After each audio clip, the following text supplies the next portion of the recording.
नगर जिल्ह्यातील एका छोट्याशा गावात माधव नावाचा एक माणूस राहत होता. माधव साधा होता, ना खूप श्रीमंत ना खूप गरीब. तो गावातील किराणा दुकान चालवत होता. पत्नी, एक मुलगा आणि वृद्ध आई असा त्याचा संसार होता. गावात त्याची प्रतिमा खूप चांगली होती. लोक त्याचा आदर करायचे. पण माधवच्या मनात एक प्रश्न कायम असायचा. माणूस मेल्यावर नेमकं काय होतं? गावात जेव्हा एखाद्याचा मृत्यू व्हायचा तेव्हा तो अंत्यसंस्काराला जायचा. चितेवर जळणारा देह पाहायचा. धूर आकाशात विरताना पाहायचा आणि मग विचार करायचा, बस एवढंच आहे का, की पुढे काही आहे? एक दिवस त्याने गावातील एक वृद्ध साधूला हा प्रश्न विचारला. साधू हसले. उत्तर जाणून घ्यायचं असेल तर योग्य वेळ येईपर्यंत वाट पाहावी लागेल. माधवला हे उत्तर समजलं नाही. वर्षे गेली. माधवचे वय वाढत गेले. एके रात्री त्याला अचानक छातीत तीव्र वेदना सुरू झाली. घरातील लोक घाबरले. त्याला तातडीने दवाखान्यात नेण्यात आलं. डॉक्टर प्रयत्न करत होते. मुलगा रडत होता. पत्नी देवाला प्रार्थना करत होती. पण नियतीने निर्णय घेतला होता. मध्यरात्री माधवचा श्वास थांबला. डॉक्टरांनी त्याला मृत घोषित केलं. घरात आक्रोश सुरू झाला. पत्नी रडत होती. आईच्या डोळ्यातून अश्रू वाहत होते.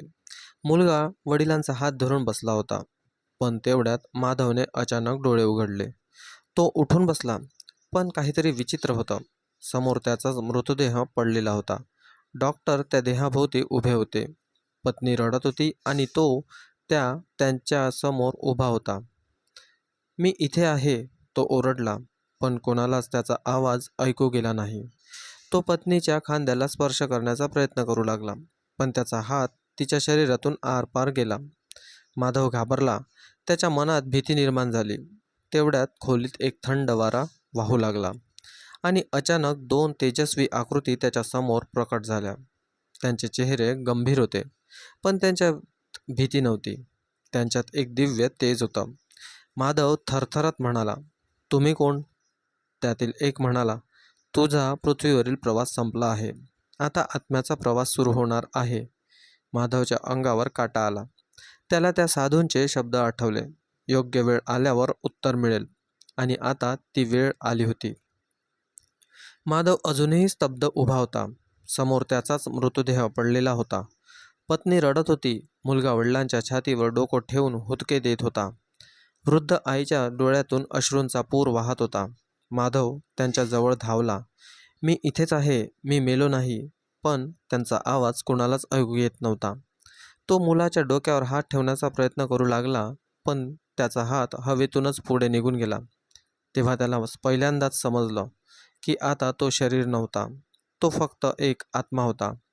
त्याच्या बाजूला उभ्या असलेल्या दिव्य पुरुषांपैकी एक शांतपणे म्हणाला, शरीर पृथ्वीवर राहतं, आत्मा पुढे जातो. माधवच्या डोळ्यात अश्रू आले. मला माझ्या कुटुंबाला सोडून जायचं नाही.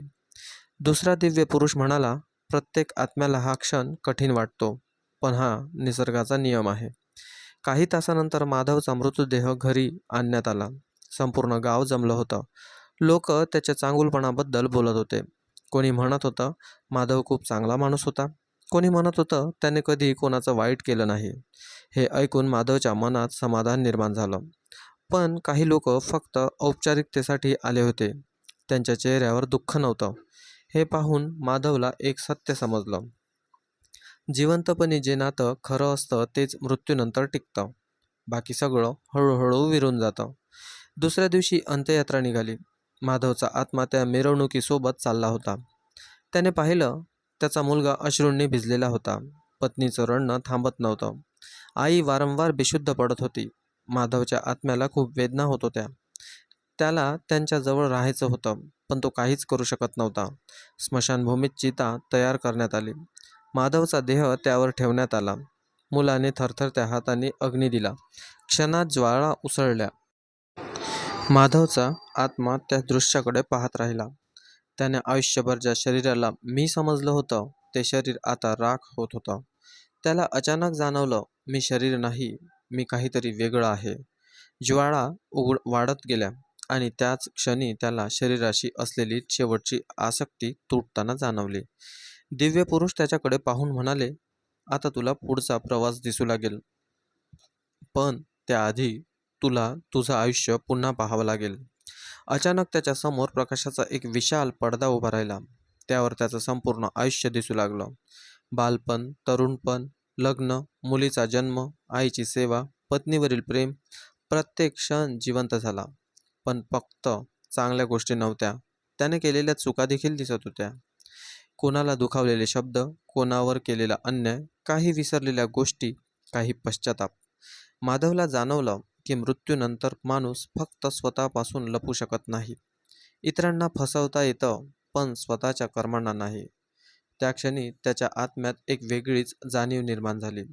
आयुष्यभर आपण जे काही करतो ते कुठेतरी नोंदवलं जातं आणि मृत्यूनंतर त्याचाच सामना करावा लागतो.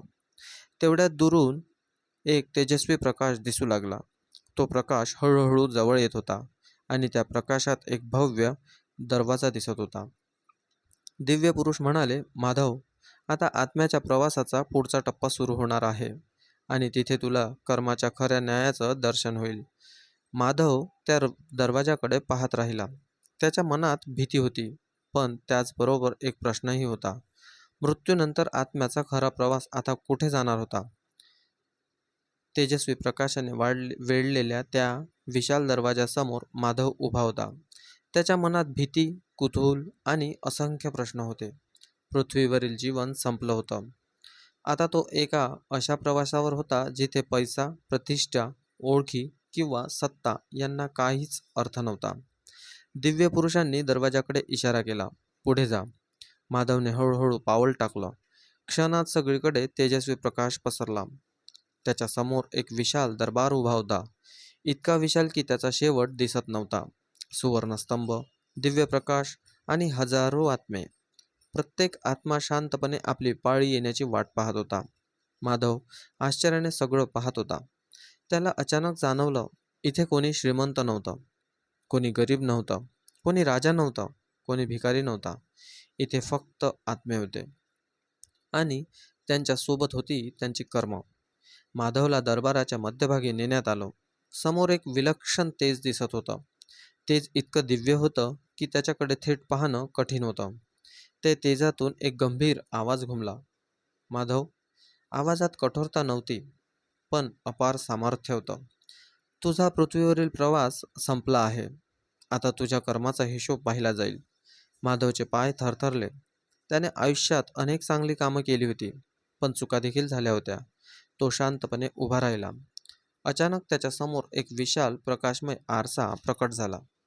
तो साधा आरसा नव्हता, तो कर्माचा आरसा होता. त्याचं संपूर्ण आयुष्य दिसू लागलं.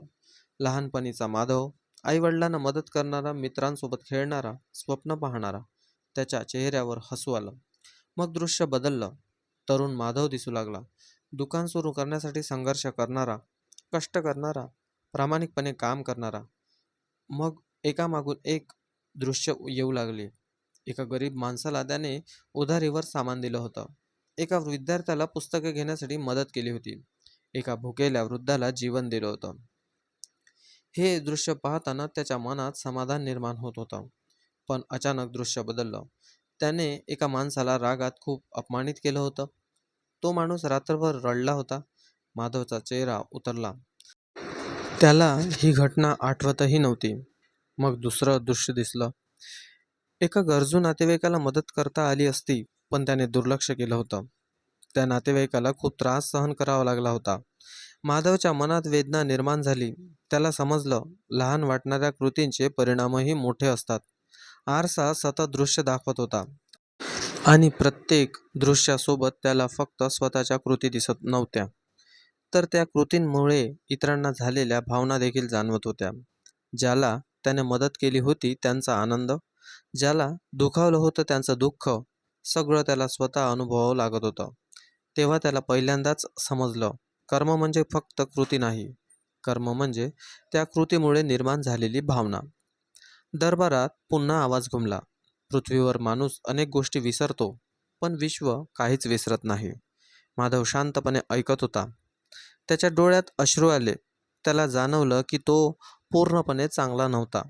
तो पूर्णपणे वाईटही नव्हता. तो इतर माणसांसारखाच होता. गुण आणि दोष यांचं मिश्रण. तेवढ्यात आरसा हळूहळू अदृश्य झाला. दरबारात पुन्हा शांतता पसरली आणि मग तो गंभीर आवाज म्हणाला, माधव, तुझ्या कर्माचा पहिला हिशोब पूर्ण झाला आहे, पण आत्म्याचा प्रवास अजून संपलेला नाही. आता तुला अशा ठिकाणी नेलं जाईल जिथे तुला तुझ्या कर्माने परिणाम अधिक स्पष्टपणे समजतील. दूरवर पुन्हा एक नवीन प्रकाश प्रकट झाला. यावेळी तो प्रकाश वेगळा होता. त्यात रहस्य होतं आणि त्याच्यासोबत होती आत्म्याच्या पुढच्या प्रवासाची सुरुवात. माधवने खोल श्वास घेतला आणि त्या प्रकाशाकडे चालू लागला. कारण आता त्याला समजू लागलं होतं की मृत्यू हा शेवट नसतो. तो फक्त एका नव्या प्रवासाची सुरुवात असतो. माधव त्या रहस्यमय प्रकाशाकडे चालत होता. त्याच्या मनातील भीती आता हळूहळू कमी होत होती. त्याऐवजी एक नवीन भावना निर्माण होत होती, कुतूहल. तो विचार करत होता, मृत्यूनंतरचा हा प्रवास नेमका कुठे संपणार आहे? प्रकाशाच्या दिशेने चालत असताना अचानक त्याच्या आजूबाजूचं दृश्य बदलू लागलं. जणू तो एका वेगळ्याच जगात प्रवेश करत होता. समोर एक विशाल प्रदेश पसरला होता. तिथे ना सूर्य होता ना चंद्र, पण सगळीकडे दिव्य प्रकाश होता. हवा अत्यंत शांत होती आणि त्या शांततेत एक विलक्षण ऊर्जा जाणवत होती. दिव्य पुरुष त्याच्या बाजूला उभे होते.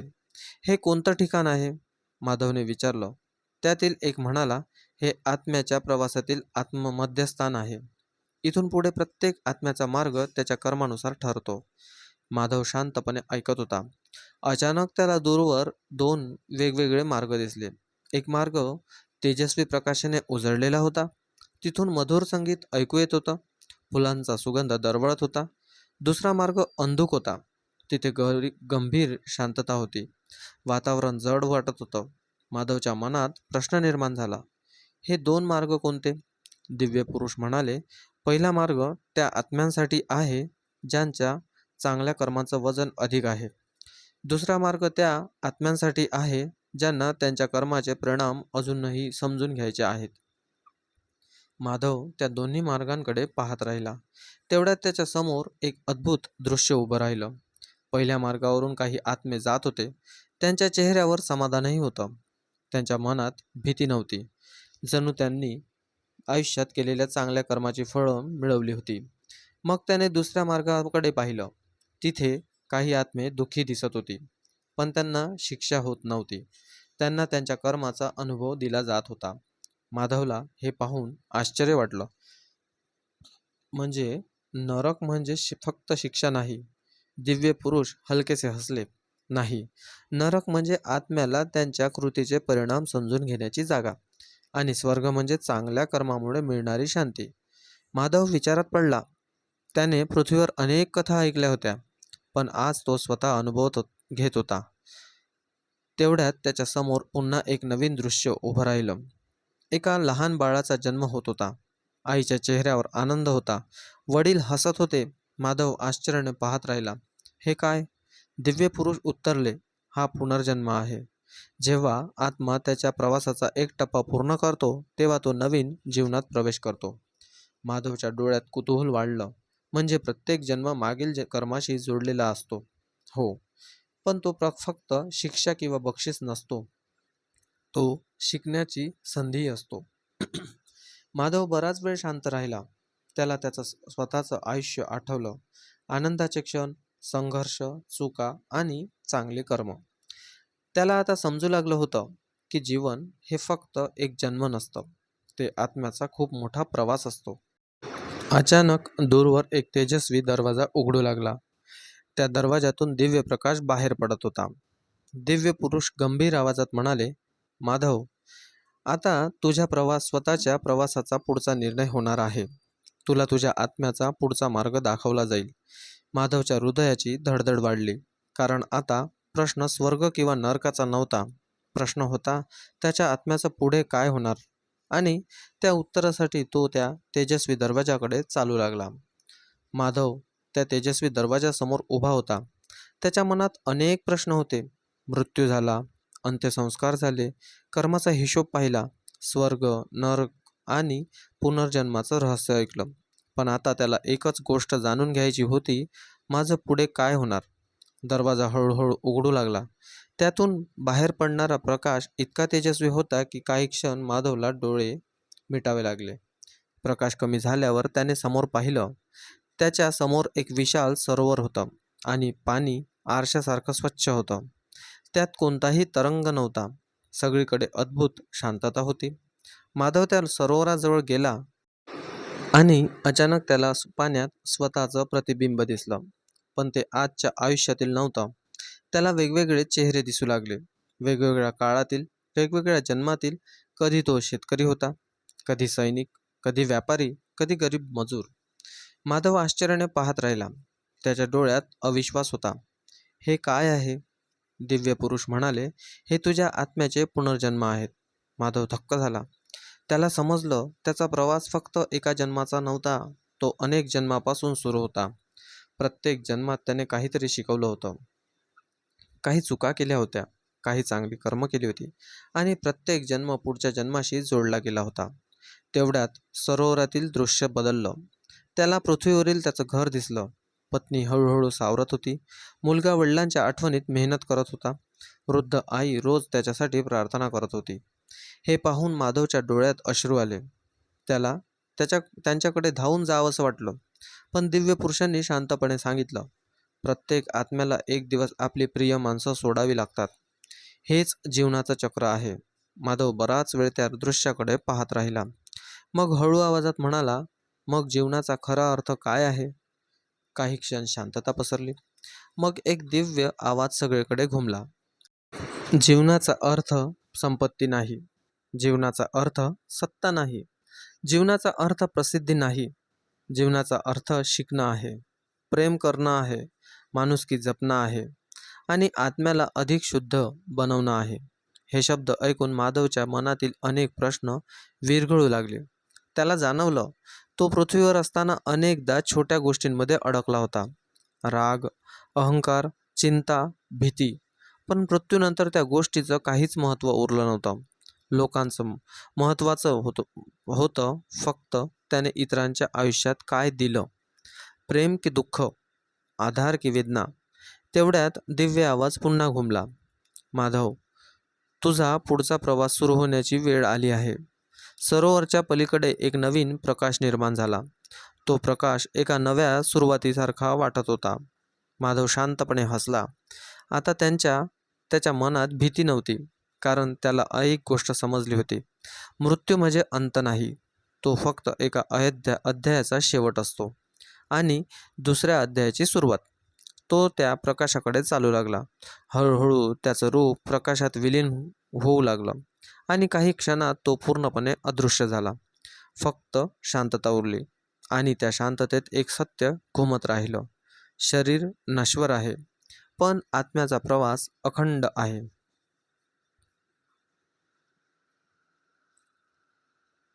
बोध. माणूस या जगातून जातो, पण त्याची कर्म त्याच्यासोबत जातात. संपत्ती, प्रसिद्धी आणि सत्ता इथेच राहते. प्रेम, दया, माणुसकी आणि चांगली कर्म आत्म्याचा खरा ठेवा असतात. मृत्यू हा शेवट नसून आत्म्याच्या पुढील प्रवासाची सुरुवात असते. टीप: ही कथा आध्यात्मिक आणि काल्पनिक स्वरूपाची आहे. मृत्यूनंतर काय घडते याबद्दल विविध धर्म, तत्त्वज्ञान आणि श्रद्धांमध्ये वेगवेगळे दृष्टिकोन आहेत.